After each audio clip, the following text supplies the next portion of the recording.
আসসালামু আলাইকুম।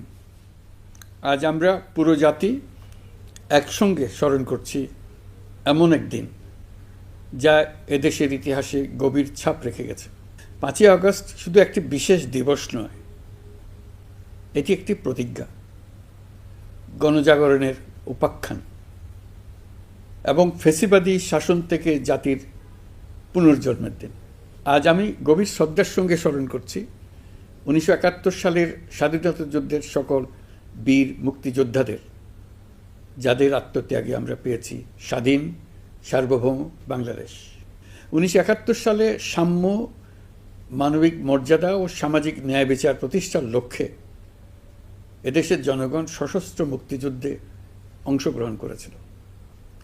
লাখো প্রাণীর বিনিময়ে একটি স্বাধীন রাষ্ট্র প্রতিষ্ঠা হয়েছিল। কিন্তু স্বাধীনতার অর্ধ শতাব্দী পরেও এদেশের মানুষ সুবিচার ও গণতন্ত্র থেকে বঞ্চিত হয়েছে, বৈষম্যের শিকার হয়েছে। 2024 সালের উত্তাল জুলাই ছিল বাংলাদেশের ইতিহাসে এক সংকটময় অধ্যায়, 16 বছরের পুঞ্জীভূত ক্ষোভের বহিঃপ্রকাশ। এদেশের এই বিপুল সংখ্যক তরুণরা 16 বছর ধরে ক্রমাগত হতাশায় নিমজ্জিত ছিল। ভালো ফলাফল করেও চাকরির জন্য ক্ষমতাসীনদের দুয়ারে দুয়ারে ঘুরেছে। চাকুরিকে ঘিরে তৈরি হয়েছিল দুর্নীতি, স্বজনপ্রীতি আর তদবির বাণিজ্য। যে তরুণ ঘুষ দিতে পারেনি, এলাকার মাফিয়াদের সঙ্গে সখ্য গড়ে তুলতে পারেনি, তার চাকরি হয়নি। সরকারি চাকরিতে বৈষম্যমূলক কোটা পদ্ধতি, যেটা মূলত ছিল দুর্নীতি ও স্বজনপ্রীতির আরেকটা হাতিয়ার, এর বিরুদ্ধে তরুণ সমাজ দীর্ঘদিন ধরে প্রতিবাদ বিক্ষোভ করলেও ফ্যাসিবাদী শাসকের টনক নড়েনি। দীর্ঘ এই সময় প্রতিটি সেক্টরে মাফিয়াতন্ত্র কায়েম করে একটি সুবিধাভোগী শ্রেণী তৈরি করা হয়েছিল, যারা আর্থিক ও অন্যান্য সুবিধার বিনিময়ে স্বৈরাচারের পক্ষে কথা বলবে, কাজ করবে। স্বৈরাচারের পক্ষের সঙ্গী হলেই তার চাকরি হবে, কাজ মিলবে। সরকারি প্রতিষ্ঠান, শিক্ষা প্রতিষ্ঠান, অর্থনৈতিক প্রতিষ্ঠান, এমনকি বিচার ব্যবস্থা, আইনশৃঙ্খলা বাহিনী, গণমাধ্যম ও সাংস্কৃতিক মণ্ডলেও এই ধরনের সুবিধাভোগী শ্রেণী তৈরি হয়েছিল।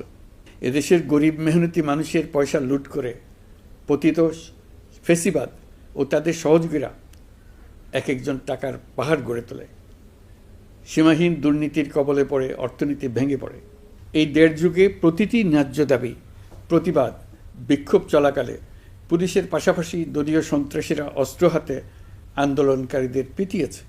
গত 16 বছরে যারাই সরকারের সমালোচনা করেছে, নাগরিকদের অধিকারের পক্ষে কথা বলেছে, তাদেরকে গ্রেফতার অথবা গুম করা হয়েছে। লাখ লাখ বিরোধী দলীয় রাজনৈতিক নেতাকর্মীদের নির্বিচারে আটক, গ্রেফতার করা হয়েছে। এই ভয়াবহ পরিস্থিতিতে 24 জুলাইয়ে দেশের ছাত্র সমাজ, তরুণ প্রজন্ম, সাধারণ মানুষ সবাই একত্রিত হয় এক নতুন দিনের প্রত্যাশায়। সমস্বরে তারা বলে ওঠে, এবার ফ্যাসিবাদকে যেতে হবে। তবু দেশের মানুষের বুকে গুলি চালিয়ে শেষ পর্যন্ত ক্ষমতা আঁকড়ে ধরে রাখতে চেয়েছিল ফ্যাসিবাদী সরকার। তারা নির্বিচারে গুলি করেছে, গ্রেপ্তার করেছে, ইন্টারনেট বন্ধ করে হত্যাকাণ্ডের তথ্য লুকাতে চেয়েছে। রাতের অন্ধকারে এলাকায় এলাকায় অভিযান চালিয়ে ছাত্রদের আটক করেছে। গুলিবিদ্ধ আহতদের তারা হাসপাতালে চিকিৎসা নিতে দেয়নি। হাসপাতালগুলোকে নির্দেশ দেওয়া হয়েছিল যেন আহতদের ভর্তি না করা হয়। এ কারণে বহু মানুষ চিকিৎসা না পেয়ে চিরতরে দৃষ্টি হারিয়েছে, পঙ্গু হয়েছে। আজ জুলাই গণ অভ্যুত্থান দিবসে আমি জাতির সূর্য সন্তান জুলাই শহীদদের গভীর শ্রদ্ধার সঙ্গে স্মরণ করছি, তাদের আত্মার মাগফেরাত কামনা করছি।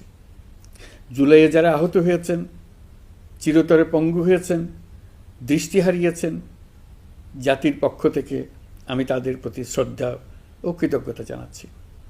এই জাতি আপনাদের কাছে চিরকৃতজ্ঞ থাকবে।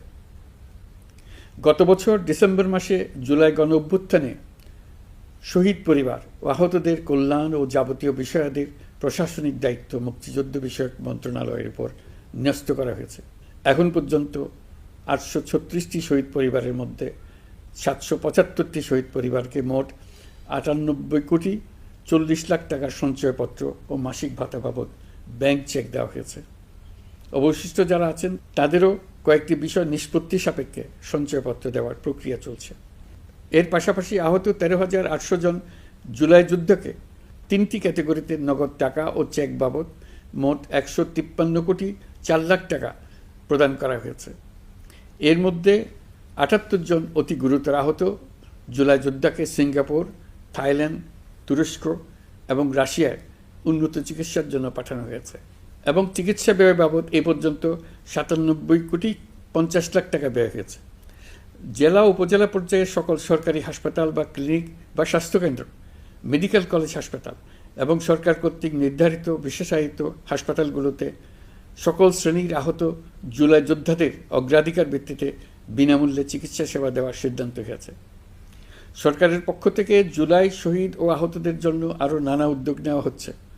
তবে জুলাইয়ের মহানায়কদের আত্মত্যাগ তখনই সার্থক হবে যখন এই দেশকে আমরা একটি সত্যিকারের জনকল্যাণকর দেশ হিসেবে গড়ে তুলতে পারব।